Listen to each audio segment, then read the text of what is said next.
Dear students, आज के video lecture में 4 सेम मैकेनिकल इंजीनियरिंग के छात्रों के लिए हाइड्रोलिक्स एंड न्यूमेटिक्स के चौथे चैप्टर में यानी फ्लो थ्रो पाइप वाले चैप्टर के बारे में जो अब बाकी चीज़ें हैं वो डिस्कस करेंगे।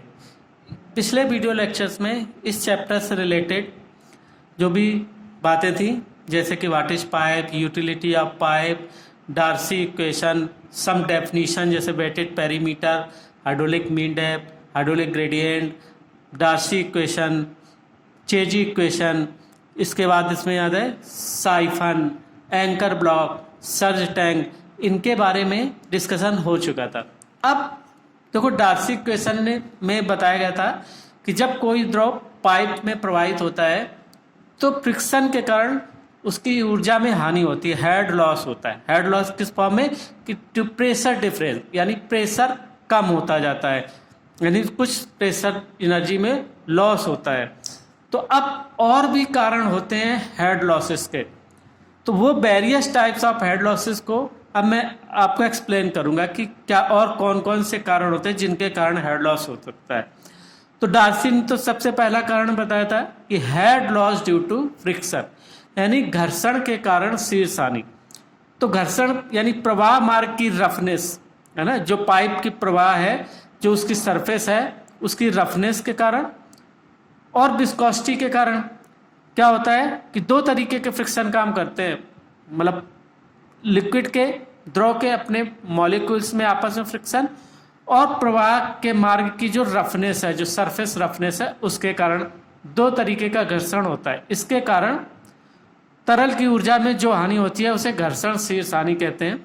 और इसके लिए डार्सी ने फार्मूला बनाया, यानी HF बराबर 4FLV²/2GD, जहाँ F बराबर कॉफिशिएंट ऑफ फ्रिक्शन और Darcy coefficient, L length of flow, V velocity of flow, D dia of pipe और G ग्रेविटेशनल एक्सेलरेशन। तो ये चीज़ अभी पिछले वीडियो लेक्चर में भी बताई जा चुकी थी जब डार्सी इक्वेशन बताया था। फिर उसी को मैनिपुलेट करके चेजी ने उसको एवरेज वेलोसिटी निकालने का फार्मूला, इसी फार्मूले पे अपना वैल्यू रख के उन्होंने बताया चेजी ने। अब देखो और कौन कारणों से हो सकती है। तो जब पाइप में कोई द्रव एक स्थान से दूसरे स्थान को भेजते हैं तो डिफरेंट तरीके की फिटिंग्स भी होती हैं, और एक मेन पाइप से दूसरे छोटे पाइप में या छोटे पाइप से बड़े पाइप में प्रवेश भी होता है। ठीक है भाई। तो देखो अब क्या होता है, head loss due to sudden enlargement. Enlargement मतलब कि मान लो कि छोटे पाइप में प्रवाहित हो रहा है, छोटे छोटे पाइप ले जाएगा और इसको मेन लाइन से जोड़ा, उसमें फिर प्रवेश करे। तो जैसे ये प्रवेश करता है तो इस प्रवेश मार्ग पर भी हेड लॉसेज होते हैं, यानी कुछ द्रव की जो ऊर्जा है वो उष्मा ऊर्जा में कन्वर्ट हो जाती है, तो कुछ लॉस हो जाता है ऊर्जा का। यानी किसी पाइप का मान लो क्षेत्रफल A1 से बढ़कर अचानक A2 हो जाता है, तो जहां पाइप का क्षेत्रफल अचानक बढ़ता है वहां कोने पर, इन कॉर्नर्स पर ईडीज डेवलप होती हैं, यानी भंवर धाराएं बन जाती हैं, जिनके कारण शीर्ष हानि होती है। और उसका फार्मूला ये, आपको डेरिवेशन नहीं करना है, केवल आपको ये याद रखना फार्मूला। तो मान लो इस वाले पाइपलाइन पे, जो छोटा पाइपलाइन था, इसमें V1 वेलोसिटी थी और इसका एरिया था A1, और ये अचानक एरिया A1 से बढ़ के A2 हो गया, तो नेचुरली V2 का मान भी बदल के, V1 का मान भी बदल कर V2 हो जाएगा, क्योंकि जो वेलोसिटी यहाँ पर होगी वो यहाँ नहीं होगी, वेलोसिटी बदल जाएगी। तो इस कॉर्नर पर कॉन्ट्रैक्शन भी होता है और ईडीज डेवलप होती हैं, तो इसके कारण शीर्ष हानि होती है। तो वो शीर्ष हानि का फार्मूला आपको याद रखना है कि अगर छोटे पाइप में वेलोसिटी V1 है और अचानक से बढ़ के बड़े पाइप में जाती है, सडन एनलार्जमेंट होता है और वेलोसिटी V1 से V2 हो जाती है, तो H एनलार्जमेंट के कारण हेड लॉस होता है। यानी ये हेड के रूप में ही होता है। हेड चूंकि टोटल एनर्जी को हेड के रूप में व्यक्त करते हैं ऊंचाई के पदों में, इसीलिए लॉस को भी, एनर्जी लॉस को भी हेड लॉस के रूप में ही व्यक्त करते हैं। ठीक है भाई।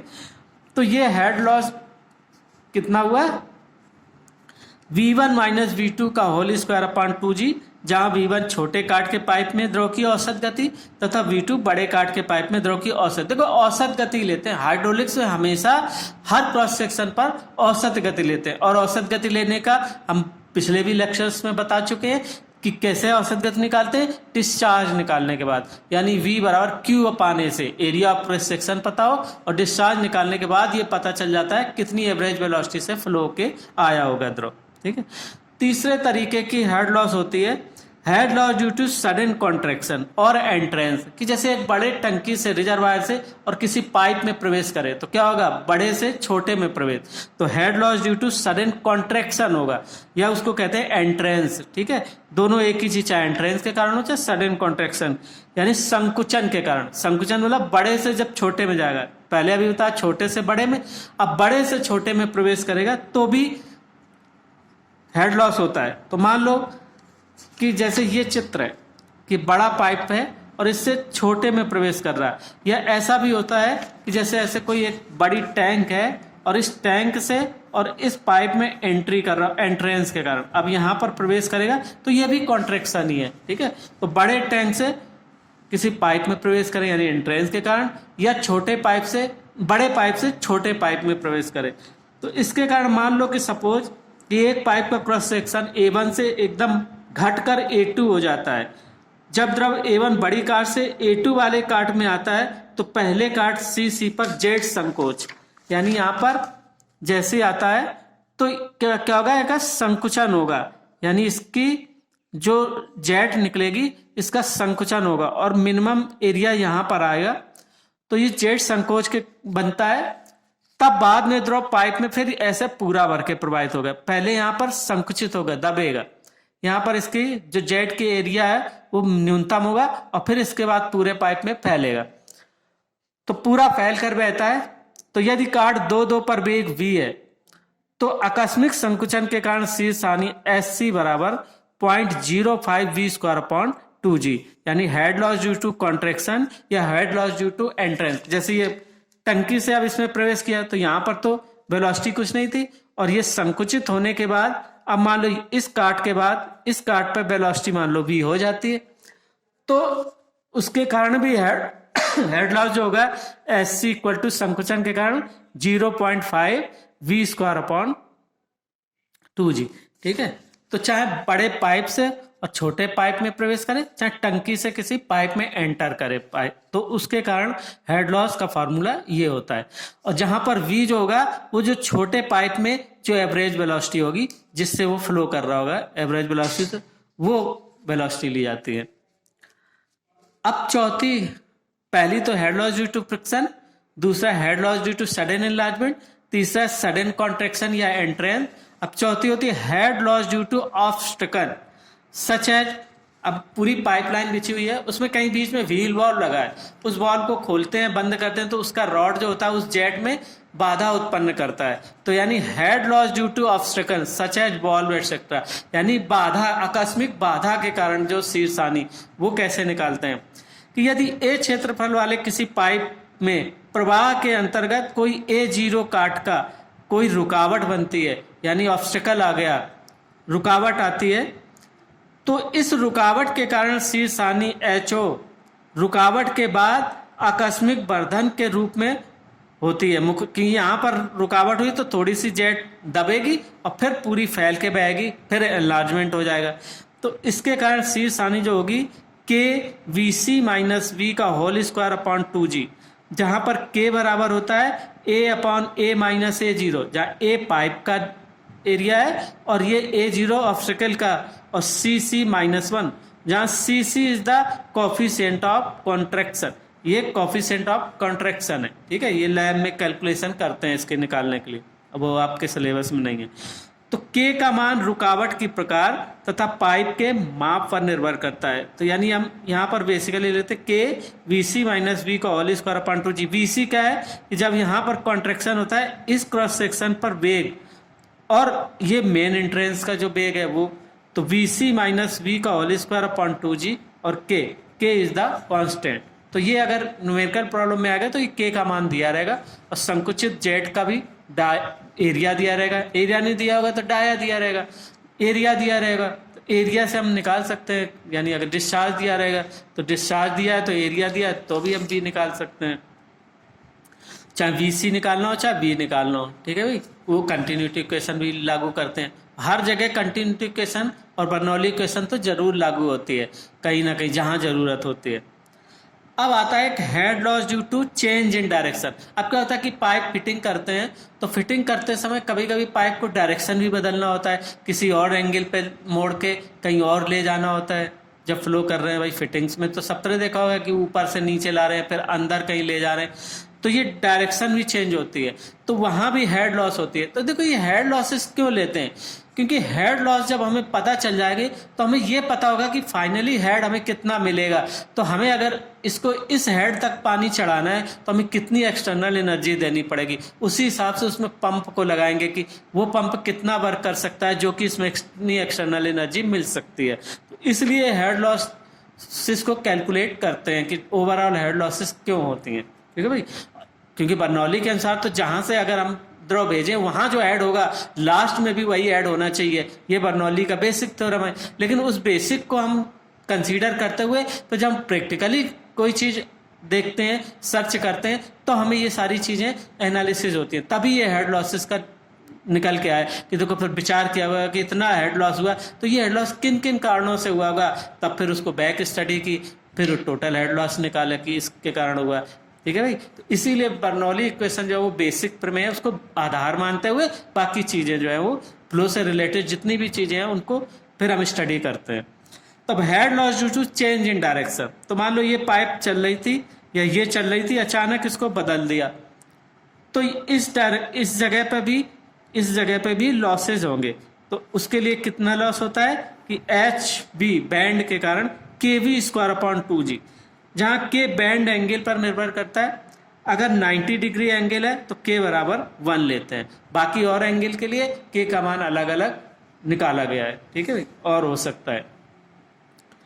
अब head loss due to exit, अब मान लो फ्लो करते हुए जा रहा है और पाइप को कहीं ओपनिंग हो गई, एटमॉस्फेयर में ओपनिंग हो गई, वहां पर खोल दिया, तो अब उस खोलने के बाद वहां पर जब खोलेगा तो यदि पाइप में बहने वाले द्रव को वायुमंडल में v वेग से निकास होता है तो उसकी एग्जिट के कारण हेड लॉस कितनी होती है, v स्क्वायर अपॉन 2G। कि जैसे कि मान लो ये टंकी थी और ये फ्लो कर रहा था, इस पाइप में फ्लो करा और ये बाहर निकल आया, तो बाहर निकला, अब यहाँ पर मान लो जो जेट की वेलोसिटी होगी भी जिस वेग से बाहर निकल रहा है, तो ये भी, तो यहाँ पर भी हेड लॉस होता है एग्जिट के कारण। तो जो ये जेट की जो वेलोसिटी होगी जो बाहर निकल रही है वो v स्क्वायर अपॉन 2G, तो ये एग्जिट के कारण हेड लॉस होता है। ठीक है भाई, तो आपके सिलेबस में थ्योरेटिकली जो फ्लो थ्रो पाइप में केवल इतना ही है, बाकी और चीज़ें पहले हुआ करती थी जैसे कि एनर्जी इक्वेशन और जो energy line, hydraulic gradient line, तो ये अब आपके सिलेबस में नहीं है। बाकी जो सिविल के जो हाइड्रोलिक्स पढ़ाते हैं उसमें है, तो आपको तो बस इतना ही तैयार रखना है। ठीक है, अब हम इसी बेस पर तो न्यूमेरिकल प्रॉब्लम्स भी हैं उनको भी देख लेते हैं, मतलब उनको भी आप थोड़ा सा अपनी जो भी बुक आपने ली हो, चाहे सार्थक की हो चाहे अंशुल अग्रवाल की हो, किसी से भी आप जो है वो कुछ मेन प्रॉब्लम समझ सकते हैं। अब जैसे कुछ विस्कोसिटी से रिलेटेड है, रेनॉल्ड नंबर से संबंधित प्रॉब्लम, तो रेनॉल्ड नंबर का फार्मूला था रो वी डी अपॉन म्यू, जहाँ पर रो बराबर डेंसिटी, वी बराबर वेलोसिटी ऑफ पाइप में फ्लो करने वाले लिक्विड की वेलोसिटी, म्यू जो है होती है ये गतिक श्यानता होती है और डी पाइप का डाया होता है। तो ये रेनॉल्ड ने एक्सपेरिमेंट करने के बाद अपना एक फार्मूला बनाया था। तो इसके बेस पे भी कभी कभी पूछा जाता है, प्रॉब्लम दी होती है और पूछा जाता है कि प्रवाह स्तरीय होगा यानी लैमिनार होगा या टर्बुलेंट होगा। तो जैसे कहा गया है कि तेल जिसकी गतिक श्यानता 0.0015 मीटर स्क्वायर है, 0.075 मीटर व्यास के पाइप में प्रवाहित है, विसर्जन इतना दिया हुआ है, बताइए प्रवाह लैमिनार है टर्बुलेंट। तो देखो अब इसमें सबसे पहले हम देखेंगे क्या क्या दिया हुआ है। तो काइनेमेटिक विस्कोसिटी दी है, तो काइनेमेटिक विस्कोसिटी बराबर होता है गतिक श्यानता बटे डेंसिटी। ठीक है, तो अब ये हमें दी हुई है, यानी म्यू अपॉन रो डायरेक्ट दिया हुआ है, और क्यू बराबर दिया हुआ है डिस्चार्ज, और डाया पाइप का दिया हुआ है। तो जब पाइप का डाया दिया हुआ है तो यहां से हम एरिया निकाल सकते हैं, area pi by 4 D square. Discharge दिया हुआ है, तो एवरेज वेलोसिटी पाइप की भी निकल आएगी Q अपॉन ए से, जो कि पिछले लेक्चरों में भी आपने पढ़ा है। ठीक है भाई, एवरेज वेलोसिटी का यही फार्मूला होता है, डिस्चार्ज अपॉन एरिया। तो यहाँ से हमने V निकाल लिया। अब देखो म्यू अपॉन रो दिया हुआ है, ये म्यू अपॉन रो दिया हुआ है, तो यहाँ पर क्या आ रहा है, रो अपॉन म्यू, तो ये चीज़ वैल्यू नीचे आ जाएगी। तो ये वैल्यू रखने के बाद अब 793 आया रेनॉल्ड नंबर का मान, तो इसका मतलब क्या है कि ये 2000 से कम है। तो जब 2000 से कम है रेनॉल्ड नंबर, तो प्रवाह नेचुरली लैमिनर होगा। ठीक है, तो एक इस बेस पर प्रॉब्लम होती है कि रेनॉल्ड नंबर।